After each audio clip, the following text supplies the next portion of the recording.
Hi, everyone. Welcome to Women Entrepreneurs Radio, and I'm your host, Deborah Bailey. So glad you could join me today. And if you want to find out more about this show, please make sure you go by Podomatic, our page there, dbcoach.podomatic.com. Also, iTunes, you can search for Women Entrepreneurs Radio on iTunes, and you can find us there and subscribe and download the show, and also leave some feedback if you'd like to share your comments. And blogtalkradio.com/CoachDeb has an archive of shows going back over 7 years, so don't forget to stop by there as well. And you can listen online and download the shows too and share on social media. So those are 3 ways to find more about the show. Also, the blog, WomenEntrepreneurSecrets.blogspot.com, has links for all the places the show's at. Also has articles of interest to women entrepreneurs. And bios of the show guests are there as well, and links to their sites, products, and services. So make sure you stop by there to get more information. And also you can visit my site, DeborahABailey.com, to find out more about me, find out about my books, including Think Like an Entrepreneur, 2 books listed under that title, and also about a couple of blogs that I have as well. So there's another way to find out about me, and also there's links there as well for the show. So there's a lot for you to choose from, different ways you can keep in touch and find out more. So today I'm going to introduce a returning guest to the show. She's on a few years ago, and she's going to give us an update of what's been going on with her.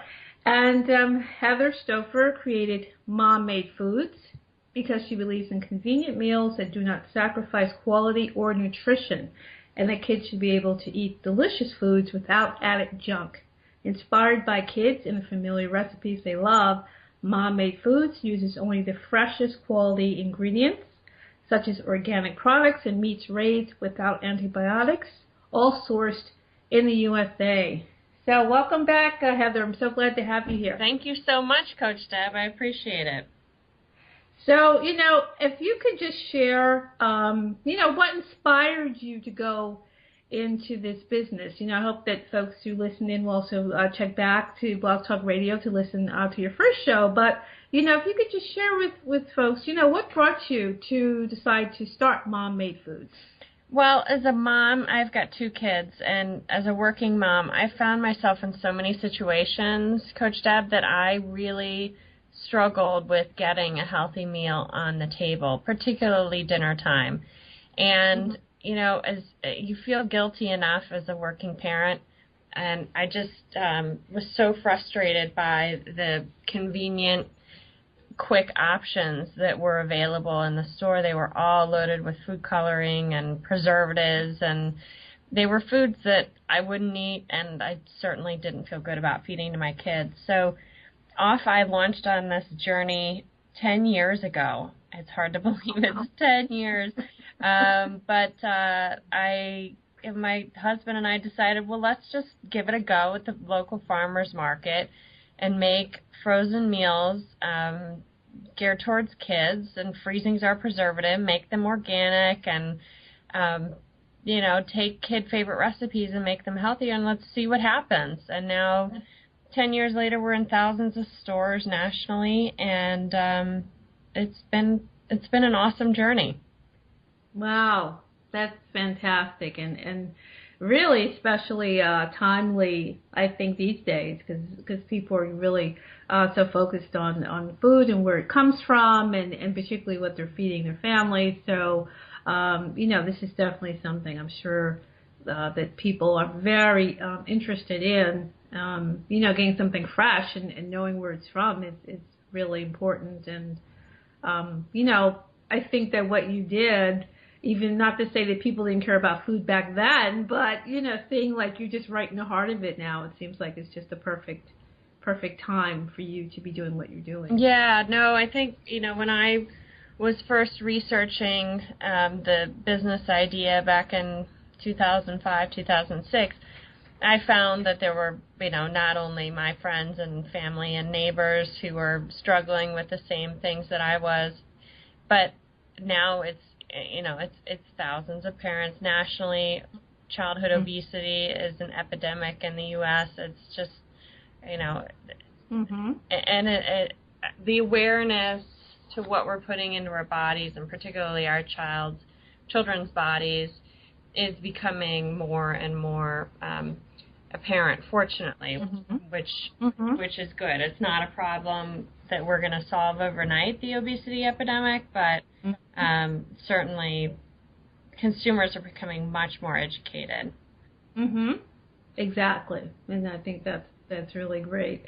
So, since it's been 10 years, what is it that you love about what you do, as far as being a business owner?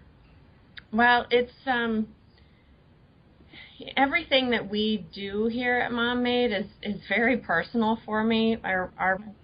My family's package and my signature is on the side of every box that we sell, and I take it very personally when we get a customer who's really happy or a customer who's not happy, but we turn it around into a situation where the customer is happy.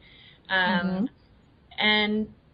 it's literally, I think it's an honor to get to feed kids, particularly at the volume that we do. But, anything that we would sell that a family, a child or a parent would put into their bodies is just such an honor, and we don't take that lightly at all.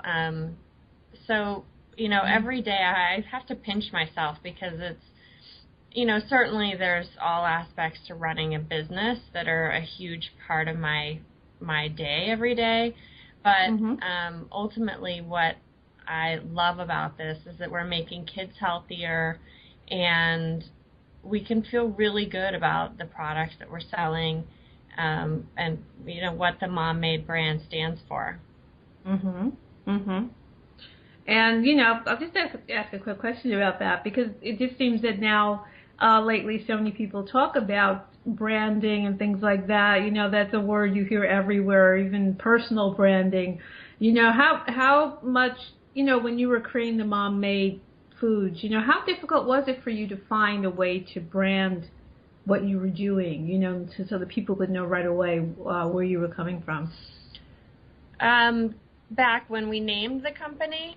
Yeah. Well, we had several names that we thought about. One thing that I think, Mom Made, we have not changed anything about it. What we wanted was the consumer to know that, there was that personal touch of every product that we put out into the stores. The mom in our logo is my handwriting, and and then, as I said, my signature's on the side of every box. We wanted something that really communicated that in a brand name. And while we had several ideas that we were considering, Mom Made was, it sounds like homemade. It's like you hear it and you get it. It's easy to spell. It has great elasticity for, it's not like it's Mom Made for baby or Mom Made for kids or Mom Made frozen meals. It's, there's great potential to grow it, and I think that's where a lot of entrepreneurs sort of think too narrowly when they're naming their company, and then that can potentially be limiting down the road as the company grows. But fortunately, Mom Made has not been that, and has enabled us to grow. We haven't changed anything about the name or the logo since we launched. And those are really very good points to make for people starting out, because here you are 10 years later, and it all just is a perfect fit. People may not really think that far ahead. They're just thinking in the moment, or what they think is the thing at this moment, not really thinking about how their product will be perceived over time as well. So that's a really good thing to note. But as far as the industry, how has that evolved over the past few years, I guess? The natural industry has really has really changed and grown. When we first launched, there was no competition that was side-by-side competition. Now, we're still doing things very differently, so we could argue there's still not any sort of side-by-side direct competition, but we are ultimately competing for freezer space with many brands that are not necessarily just focused on children's foods, because ultimately a retail buyer has to make the decision out of their natural frozen set, how much of that is going to go to gluten-free items and how much of that is going to go to frozen entrees as a whole, and then out of that, how much is going to vegetarian items and so on. So the one thing that has really changed, though, is that the retail buyer's understanding of what we're selling has really, they get it now. It's not like we're talking Greek when we come in. They know who we are. If they're not already carrying us, then they already know why they should be, and we can augment that. But it's the story 5, 6, 7 years ago was, let me introduce ourselves and let me tell you why you should be carrying organic foods for kids and why it's important for kids to be eating antibiotic-free meats and so on. And now they get it. They've seen they've read a lot of the same articles that we have and the same research and so on, which is good. But it's still, they are still running a business and need to be making the most of all of their space, their shelf space. And there are, the pepperoni pizzas and the chocolate ice creams are always going to sell more. Yeah. So, the challenge is to just make it a priority for them. But the story has changed in that there's less explanation needed as to why, and now it's more of, let's make it happen if you're not already. Are a lot of the bigger brands, are they starting to, put their own products out, like, with that idea that, we're going to try to be healthy now, or do you find that's going on? A lot of the larger, multi-billion-dollar food companies have purchased smaller natural brands, and there's been a lot of M&A activity that, if it's not on your radar screen, you might not already know about. Campbell's has purchased a handful of companies in the last couple of years. Pinnacle Foods has purchased a handful of companies. ConAgra's purchased some.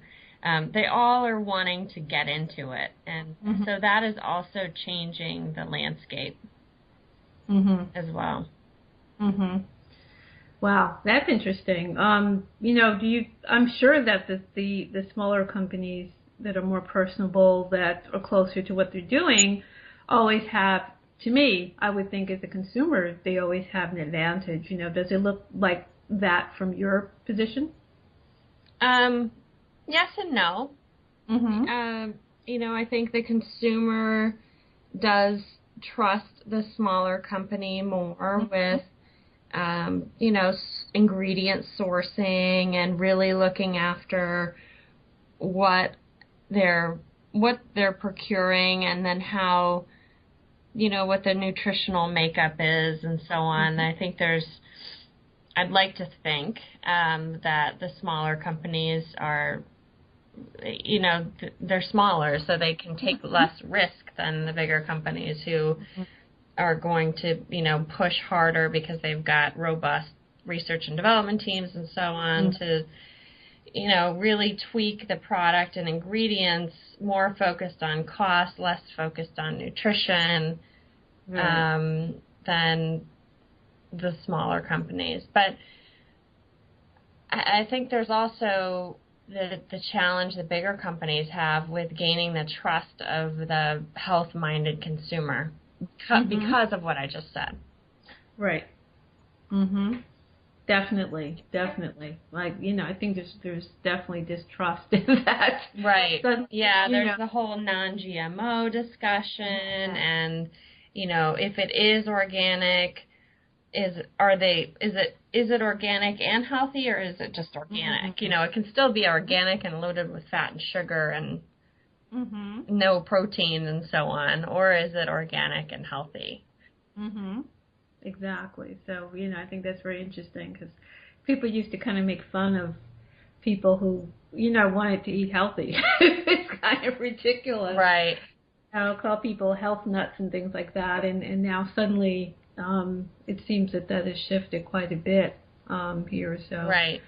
Yeah, kind of interesting to see how the pendulum has swung.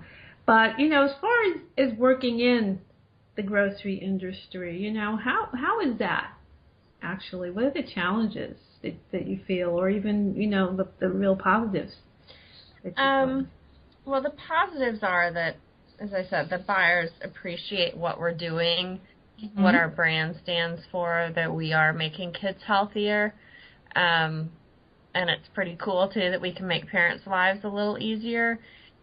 So the buyers do understand that.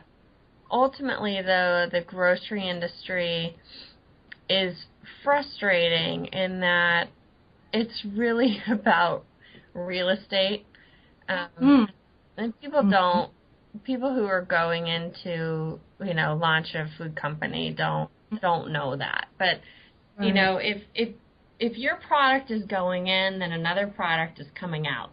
And there's cost to go in and there's cost to go out.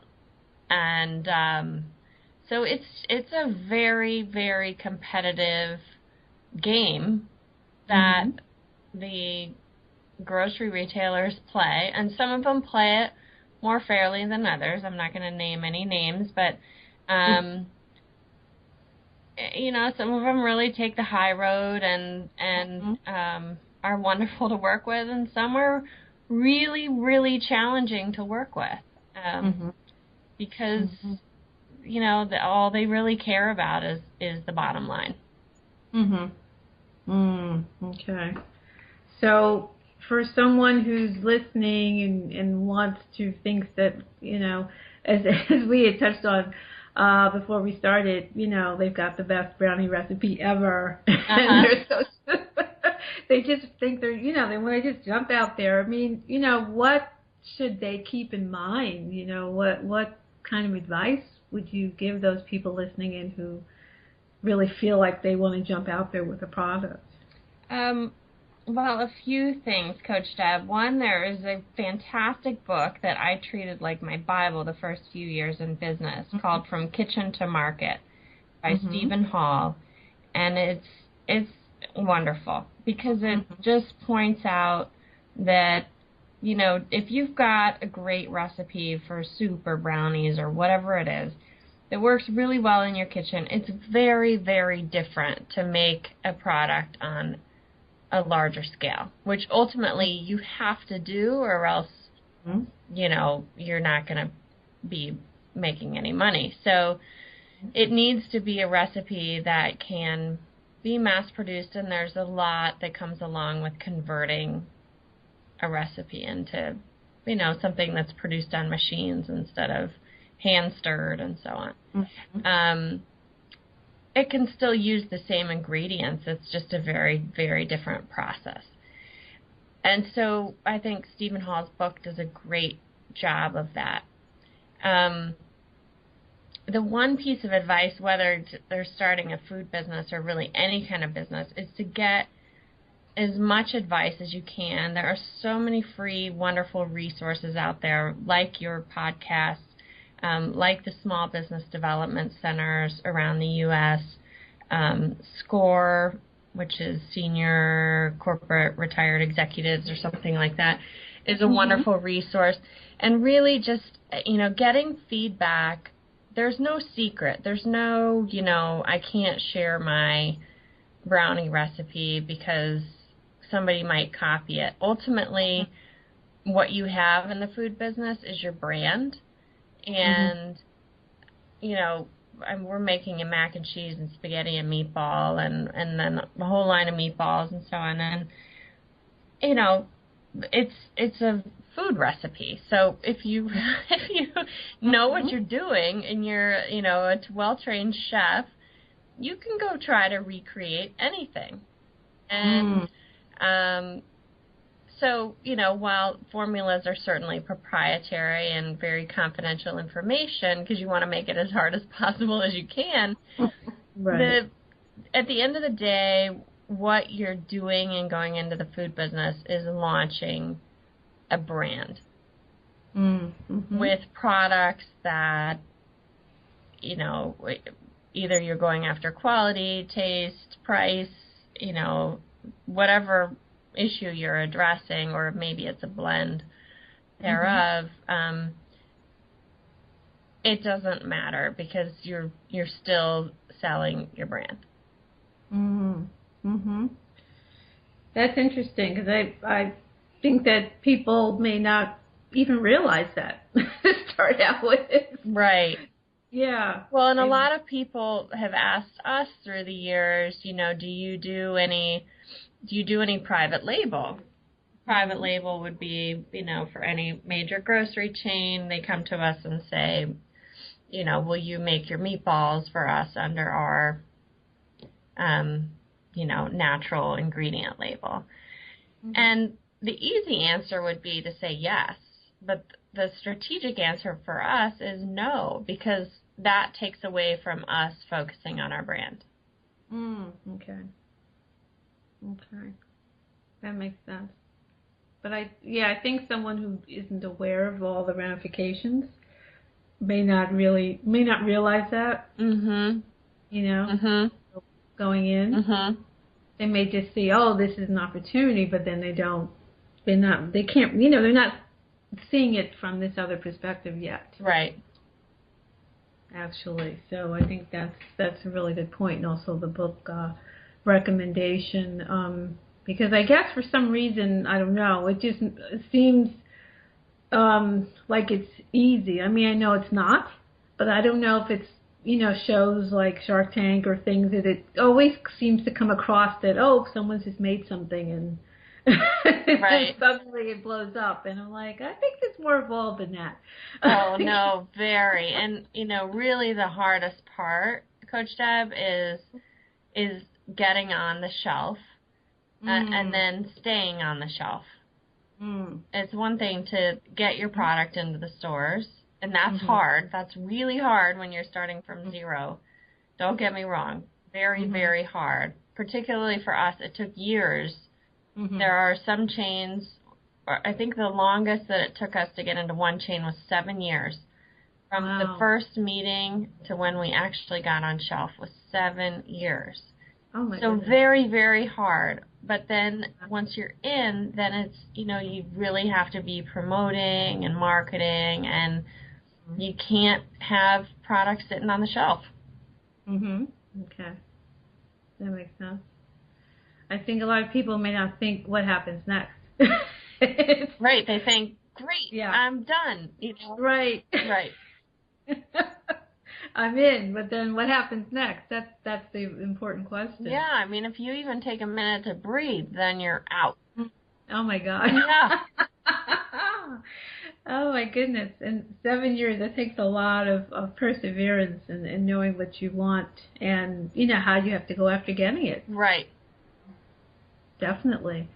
So did you target certain retailers to start with, or, you know, do you target local ones? I mean, usually how would you start out like that? That's a really good question, Coach Deb. So we did focus on the Mid-Atlantic market for the first few years, and we certainly had no shortage of kinks to work out during that time, which are inevitable. And then, you know, that enabled us. There's different ways that people go about launching any business, but our approach was start small. We did friends and family investors and focused on the local market. and really just marketed the heck out of it here. And then, you know, as I said, learned from our mistakes and then grew from there, really along the East Coast, and then started into the Midwest, and then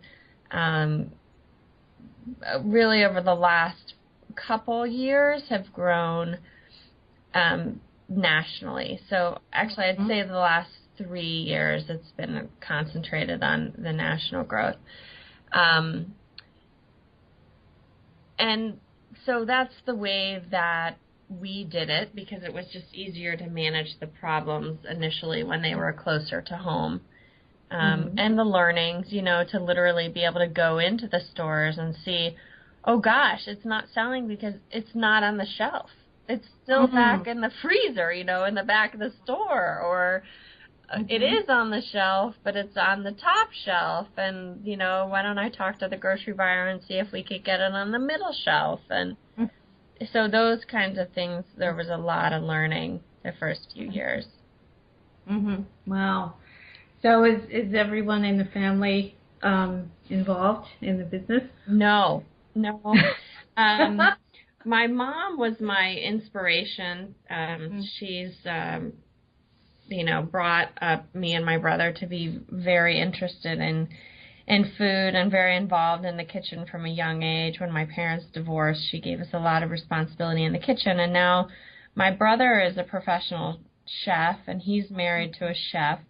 And here I'm in the food business. And David helped me, my brother David helped me in the early years, but he was never employed. He always had a full-time job, and you know, he was really just helping me scale recipes and do things like the organic certification and you know, make sure that we were meeting all the food safety guidelines and that kind of thing. And then he's really just been, he's certainly been very supportive, but not ever employed by the business. And my husband, too, has, I call him our chief of moral support. He has his own career and has never been employed by the business, but has always been, he's technically our co-founder and has always been very involved in our larger strategic decisions, just as a sounding board for me. Well, it's good that you know, you have the supports in place and, you know, people to assist. And, you know, I think that's important for people to have, whether they're actually, you know, employees of the business or they're just kind of there as support and people to provide information and advice. You know, that goes a long way. Yeah. Well, I think, and I'm sure you find this with other entrepreneurs, but I would say having support from your spouse is one of the most important things for an entrepreneur. Yeah, definitely. Yeah, definitely. Because it just pushes you in so many different directions that you don't even know you're going to go in until you're there. Right. You know, personally, financially, emotionally, mentally, it's, yeah. Exactly. That's part of the fun of it, though. Yeah. Well, see, that's the good part. That's the good part. Everybody's on the same page, and you know that's got to help, because it's, you know, entrepreneurship can be wonderful, but it can also come with a lot of challenges as well. So it's always good that you have folks in your corner. So where can people find out more about your product? We are in grocery freezer aisles nationally. But folks can go onto our website, mommadefoods.com, and enter in their zip code, and it'll come up with a list of stores that we're in near them. And if we're not in those stores, let us know, or we've got a letter that you can take to the store customer service. We're also on Amazon, so that's easy. And we're on Facebook and Twitter and Pinterest and you name it at Mom Made Foods. And I guess a real quick question: how is it with the social media, because, in 10 years, social media has become a major thing. Did you have to add people just to manage that, or, is that just rolled into your general marketing, or? Yes and yes. You're right. It has changed so significantly. Yeah. And word of mouth marketing with any, business that's focused on a mom consumer is your strongest marketing. And social media really enables us to do that very well and easily. It's still not easy, but it's like anything with a consumer brand, you can never do enough of it. And that's the one thing that I think is frustrating, and and just refining it's just always refining the strategy. And there's no like, oh, we did this on January 21st last year, so we can do it again this year. Right. Exactly. Yeah. As I was thinking, over the past 10 years is really when social media it started to explode, so right. things different, at that time, so quickly it has grown, and it just seemed like there's a new platform every 5 minutes. So it's just can be a bit daunting, but it's a lot to keep up with. You're so right. Yeah. And everything that you put out needs to really represent you. And that is daunting. It's like, well, you need to be putting out a lot of content, but it all needs to be A+. Yes, definitely. And lots of bloggers, and there's all kinds of things going on. Right. So it's good in some ways. In other ways, it's kind of it's just more to do and to focus on. But so it has its pluses and minuses, but it's definitely changed the landscape for business. That's for sure. Absolutely, yeah. Well, in our case, unlike an e-commerce business where you can really track links and clicks and so on to a purchase, it's much more blurry for us. And so then it becomes this question of, okay, we know we need to spend a lot of time on it, but how much time? Yeah. And versus something that's, more time consuming, but like an in-store event where it takes us out of the office, and, it's more concentrated on maybe a few hundred consumers, but we're just always balancing, rebalancing, and figuring out what that blend of marketing should be. Yeah, I guess that's how it will be. Always taking a look again to see what are the best things that you could do.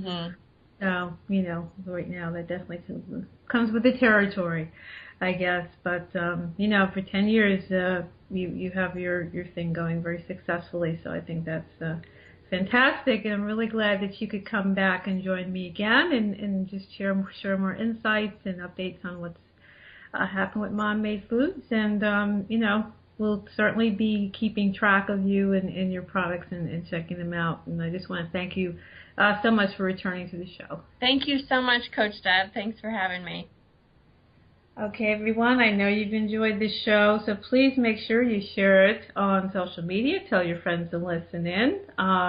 Check out Mom Made Foods online and in your stores, and definitely, if you're interested yourself in starting a business, food business, and definitely check out the book that Heather recommended, and prepare before you leap out there, and get as much good information as you can. So, as I said, the show's on dbcoach.podomatic.com, and also iTunes. You can search for Women Entrepreneurs Radio, and you can download the shows and subscribe from there as well. So once again, it's been Women Entrepreneurs Radio with your host, Deborah Bailey. Thank you so much for joining us, and we'll see you again next time. Bye-bye now.